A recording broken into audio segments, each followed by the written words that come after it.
Welcome once again, my friends, and thank you for stopping by to listen to an old storyteller.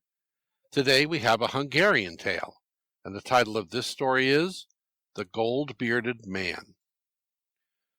Once upon a time, in the heart of Hungary's wide and gently rolling plain, in the region of Nagykorús, a noble kingly man who was growing old. He loved his only son dearly, and when his strength began to wane, he summoned his queen and made her promise. "Take care of our boy, my love. Do not marry again after I pass. Devote your life to him, that he may follow in my steps." The queen bowed and promised faithfully. Not long thereafter the king died, and the young prince remained under his mother's care.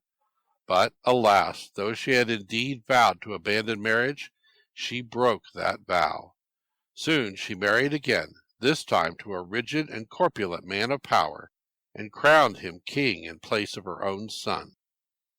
The prince, though the rightful heir, was pushed aside and treated coldly by his stepfather. His days became shadows of what once might have been.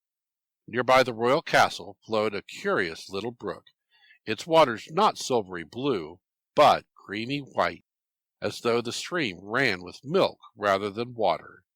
Everyone knew it, yet no one dared drink from it, for the new king decreed that no one should take of that milk.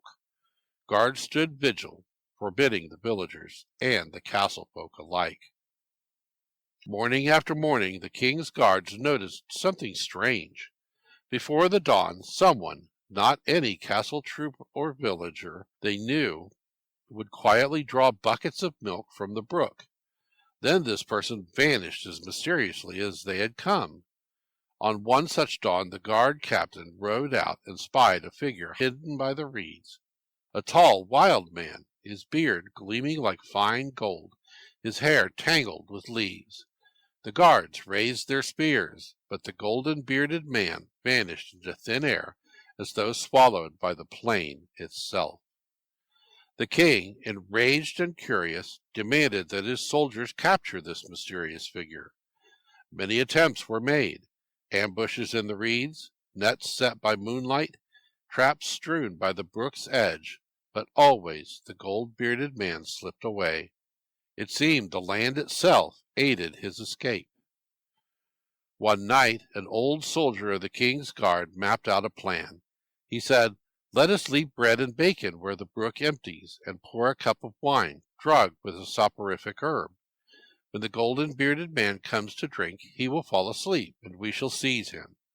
The king agreed, and the trap was set. At the turning of the moon, the gold-bearded man came silently. He ate the bread, tasted the bacon, drained the wine, and lay down, heavy-eyed. At once the guards sprang forward, bound him in strong chains, and placed him in a cage crafted of iron and wood, right inside the castle grounds. When the young prince heard of this capture, he watched from a hidden balcony. He felt a strange stirring of compassion for this strange captive. Late that night he slipped to the cage and spoke. "Strange man with beard of gold, why draw the milk of the brook? I beg you, tell me why you take what the king forbids." The golden-bearded man looked up, his golden beard glinting under the torchlight, and said, "I draw this milk because I guard the land's old magic. But it was the king's decree which dishonored the stream. If you will release me, I will serve you faithfully." The prince's heart beat fast. He felt a surge of courage and whispered, "I will free you, but only if you swear to become my helper and guard the land rightly." The wild man nodded, golden beard brushing iron bars. On a moonlit night the prince waited until the guards slumbered, then slipped the lock and opened the cage. The golden-bearded figure stood tall, his beard shining under the stars of the plain. "Come," he said quietly, "I will lead you to your rightful place." Together they ascended the old castle hill, past the silent watchtowers, into the king's chamber. When the new king awoke and found his stepson and the freed wild man standing before him, he stammered with rage. But the golden-bearded man raised his voice. This boy is the rightful heir, for you took his place unjustly. You banished him and forbade the land of the milk of its stream. Restore him." At that instant the land seemed to stir, a gale whispering in the fields, the brook's milk-white water glinting like moon silver through the woods. Moved and terrified, the king knelt before the prince and begged forgiveness. The young man, nobler than his birth could demand, said simply, "My father would want the land to thrive, his people to live in peace." So the king renounced his crown, pushing it gently into the young prince's hands. People cheered across the plain. The brook bubbled with milk again, free at last. The queen, weeping for her misdeeds, withdrew into prayer and service, devoting herself to the prince's welfare. The golden-bearded man vanished into the tall grasses of Nagikoros, his task complete, leaving behind only the flicker of his beard in memory and the land at peace.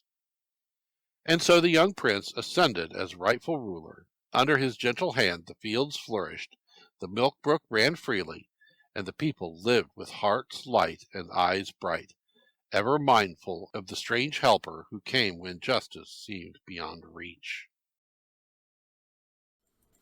Thank you once again for listening to this story. If you enjoyed this story, please press that like button.